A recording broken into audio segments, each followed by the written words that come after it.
area of close state supervision was, of course, coinage.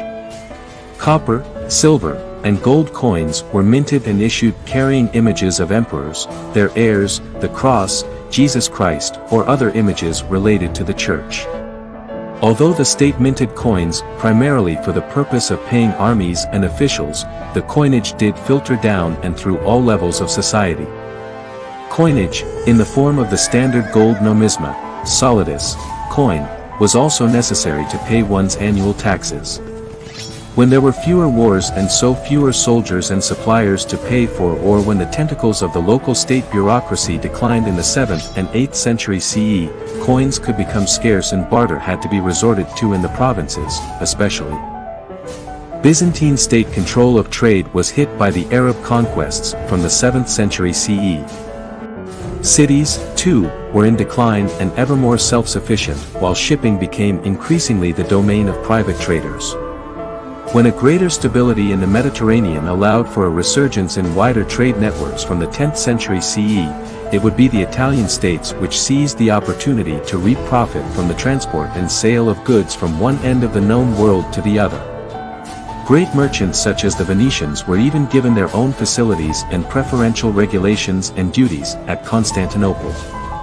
At first, this was in return for naval aid in Byzantine wars, but steadily the presence of Italian merchants, from Amalfi, Pisa, Genoa, and Venice, on the wharfs of the capital would become a permanent fixture.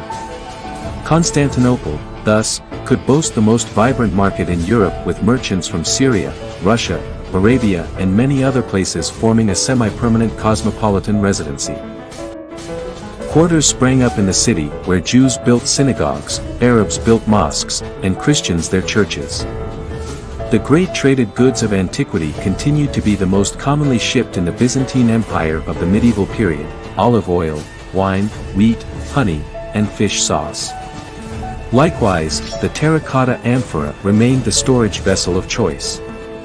The design of amphorae changed depending on the location of their manufacture, although handles became significantly bigger from the 10th century CE.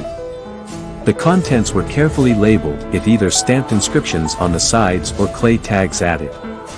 Byzantine amphorae have been found across the Mediterranean and in ancient Britain, the Black Sea, the Red Sea, and the Arabian Sea areas. Not until the 12th century CE would the amphorae be challenged and surpassed in use by the wooden barrel.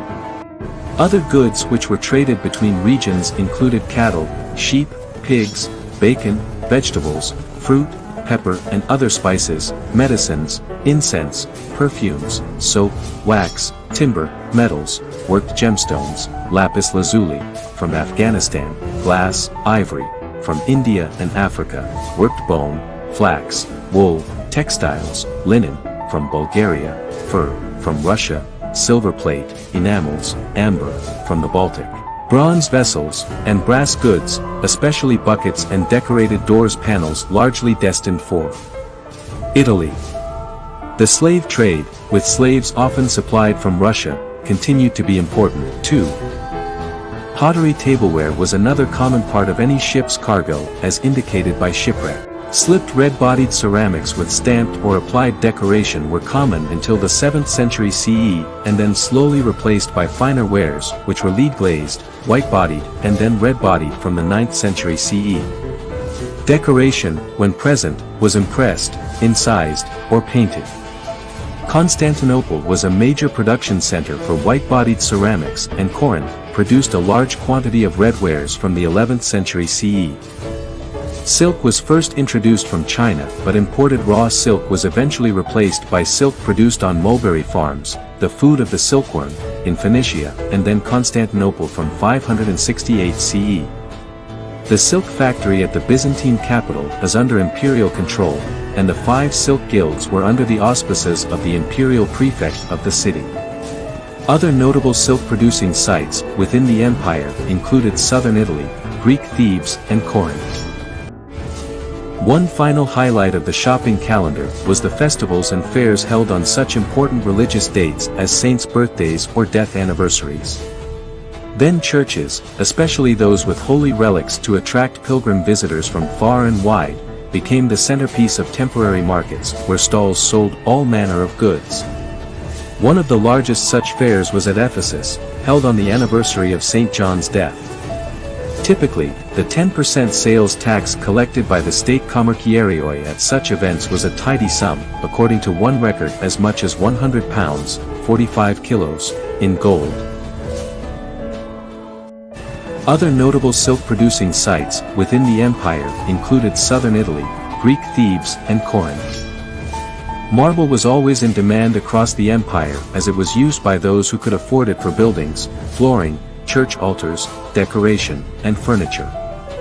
The basic gray-white marble which became the staple of any Byzantine architect's project was quarried in large quantities from the island of Proconnesus in the Sea of Marmara, up to the 7th century CE, while more exotic marble came from Greece, Bithynia and Phrygia. Shipwrecks provide evidence that marble was worked before it was shipped to its final destination. Many ancient monuments, especially pagan ones, across the Mediterranean were also plundered for whatever useful marble bits and pieces could be reused and shipped elsewhere. Cyzicus in the Sea of Marmara became a noted center of marble production and recycling from the 8th century CE.